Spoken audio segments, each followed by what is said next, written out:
System को सुधारने की बात हो ही रही है, तो कहीं ना कहीं सिर्फ पेपर लीक पर बात क्यों हो, रिजर्वेशन पर भी तो बात होनी चाहिए। आरक्षण होना चाहिए पढ़ाई के दम पे। आरक्षण का मतलब भीख है, जो भीख नहीं मिलनी चाहिए। नीट पेपर लीक हुए काफी दिन हो चुके हैं, उसके बाद री एग्जाम हो चुका है और अब रिजल्ट भी आ चुका है, मगर हजारों की तादाद में जो स्टूडेंट्स हैं वो दिल्ली के जंतर मंतर पर अभी भी प्रोटेस्ट कर रहे हैं अपनी मांगों को लेकर। और उनका बस यही कहना है कि कैसे भी करके एजुकेशन सिस्टम जो है उसमें सुधार आना चाहिए। यहां तक कि उन्होंने लाठियां खाई, कई लोगों के सर में भी चोट लगी है।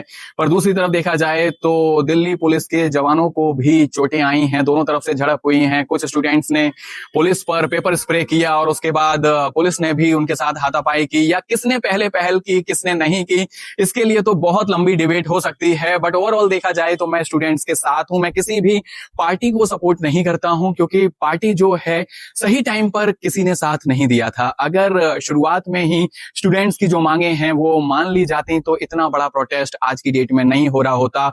और पहले भी कई सरकारें आई हैं जिन्होंने वादे तो बड़े बड़े किए, या आज जो प्रेजेंट में सरकार है वो भी वादे कर करके ही यहां पर आई थी। लेकिन जब ओवरऑल एजुकेशन सिस्टम को सुधारने की बात हो ही रही है, तो कहीं ना कहीं सिर्फ पेपर लीक पर बात क्यों हो, रिजर्वेशन पर भी तो बात होनी चाहिए। जहां हम बोलते हैं कि जातिवाद बढ़ रही है, जातिवाद की राजनीति नहीं होनी चाहिए, तो जातिवाद की राजनीति कहीं ना कहीं हम खुद शुरू कर रहे हैं इस रिजर्वेशन कोटा को लाकर।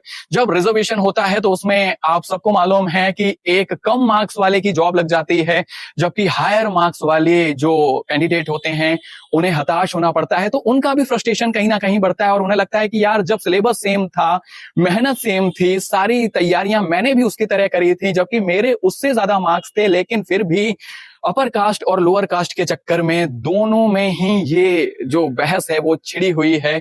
और हर कोई चाहता है कि ये जातिवाद की राजनीति खत्म हो। फिर भी कोई भी ऐसी पार्टी अभी तक मुझे नजर नहीं आ रही है जो ये कह रही हो कि हम इस कास्टिज्म के जो चक्कर में लोग इतने ज्यादा परेशान हो रहे हैं इसको हटाएंगे और जो रिजर्वेशन कोटा है उसको इस बेसिस पर लाएंगे कि जो फाइनेंशियल कंडीशन है लोगों की उसके हिसाब से होना चाहिए। ऐसे में अगर देखा जाए तो अपर क्लास वाला भी कोई गरीब हो सकता है, लोअर क्लास वाला अमीर हो सकता है, या दोनों ही अमीर या गरीब हो सकते हैं। ओवरऑल अगर देखा जाए तो फाइनेंशियल कंडीशन के अकॉर्डिंग ही जो रिजर्वेशन है वो मिलना चाहिए, या फिर पूरी तरह से हटा देना चाहिए। आपको इस पर क्या लगता है? क्या रिजर्वेशन जो कोटा है वो पढ़ाई में तो स्पेशली हटना चाहिए या नहीं हटना चाहिए? आपको मेरे व्यूज पसंद आए हैं या आप भी मेरे से एग्री करते हैं तो इस रील को ज्यादा से ज्यादा शेयर कीजिए।